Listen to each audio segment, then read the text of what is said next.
ഇന്നും ഒരു കേക്ക് കഥയായിട്ടാണ് കേട്ടോ ഞാൻ വന്നിട്ടുള്ളത്. ഇതൊരു ഫ്ലോപ്പായ കേക്കാണോ എന്ന് ചോദിച്ചാൽ അല്ല. ലുക്കില്ല, പക്ഷെ നല്ല ടേസ്റ്റ് ഉണ്ട് കേട്ടോ. റെഡ് വെൽവെറ്റ് കുഞ്ഞ് ഹാർട്ട് ഷേപ്പിൽ ചെയ്യാമെന്നാണ് ഞാൻ വിചാരിക്കുന്നത്. സംഭവം കേക്ക് ബേക്കായി കിട്ടിയിട്ടുണ്ട്, പക്ഷേ ഇതിൻ്റെ ഐസിങ് വളരെ ടഫായിരുന്നു കേട്ടോ. ഈ ചെറിയ കേക്കിൽ ബിഗിനറായ ഞാൻ ഐസിങ് ചെയ്യുമ്പോൾ കുറച്ച് ഇൻപെർഫെക്ഷൻസ് ഉണ്ടാവില്ലേ, ആ ഇൻപെർഫെക്ഷൻസ് ഇതിലും ഉണ്ടായിരുന്നു.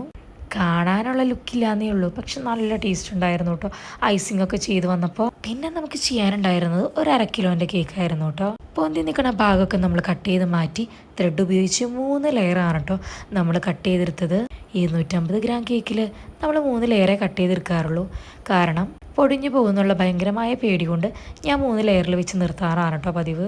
1 കിലോൻ്റെ കേക്കൊക്കെ ആകുമ്പോൾ 3 ലെയർ പറ്റില്ല കേട്ടോ. അപ്പോൾ ഭയങ്കര ഓരോ ലെയറിനും കട്ടി കൂടുതൽ പോലെ എനിക്ക് ഫീൽ ചെയ്യാറുണ്ട്. അതുകൊണ്ട് ഞാൻ 1 കിലോ കേക്കൊക്കെ ചെയ്യുമ്പോൾ ഒരു 4 ലെയറൊക്കെ കട്ട് ചെയ്തെടുക്കാറുണ്ട്. എല്ലാ കേക്കിനും അതിൻ്റേതായ ടേസ്റ്റ് വരുന്നത് എനിക്ക് ഫീൽ ചെയ്തിട്ടുള്ളത് അതിൻ്റെ സോക്കിങ്ങും അതിൻ്റെ ഫില്ലിങ്ങും അടിപൊളിയാകുമ്പോഴാണ് കേട്ടോ. ഇപ്പം ഞാൻ ഉണ്ടാക്കുന്നത് ഒരു ബബിൾ നട്ടി കേക്ക് ആയതുകൊണ്ട് ഇതിൻ്റെ ഫില്ലിംഗ് ആയിട്ട് ഞാൻ യൂസ് ചെയ്തിരിക്കുന്നത് വൈറ്റ് ഗനാഷും റോസ്റ്റഡ് നട്ട്സും ആണ് കേട്ടോ. നമുക്ക് ഏത് നട്ട് വേണമെങ്കിലും ഉപയോഗിക്കാം. ഞാനിവിടെ കാഷ്യൂസും ബദാമും ആണ് എടുത്തിട്ടുള്ളത്. അങ്ങനെ 3 ലെയറും സോക്കിങ്ങും ഫില്ലിങ്ങും ഒക്കെ ഇട്ട് സെറ്റ് ചെയ്തു. കേക്കിൻ്റെ ഐസിങ് ചെയ്യാനുള്ള കുറച്ച് എക്യുപ്മെൻസിൻ്റെ കുറവ് എൻ്റെ കയ്യിലുണ്ട്. അത് കുറച്ച് നാൾ കഴിയുമ്പോൾ നികത്തി അതൊക്കെ വാങ്ങി അടിപൊളിയാക്കണം. ഇപ്പം എൻ്റെ കയ്യിൽ ഉള്ള ഐറ്റംസ് വെച്ചിട്ട് ഞാൻ അടിപൊളിയാക്കാൻ നോക്കുകയാണ് കേട്ടോ. അപ്പോൾ പോകെ പോകെ എല്ലാ സാധനങ്ങളും വാങ്ങി കറക്റ്റ് ഫിനിഷിങ്ങിലൊക്കെ ആക്കാം. ഇപ്പോൾ ഉള്ള ഐറ്റംസ് ഒക്കെ വെച്ചിട്ട് നമുക്ക് അഡ്ജസ്റ്റ് ചെയ്തൊക്കെ ചെയ്യാം. എന്ത് കാര്യമാണെങ്കിലും ചെയ്ത് പെർഫെക്റ്റ് ആവും എന്നുള്ളൊരു വിശ്വാസത്തിന്മേൽ ഞാൻ ചെയ്തുകൊണ്ടിരിക്കുകയാണ്.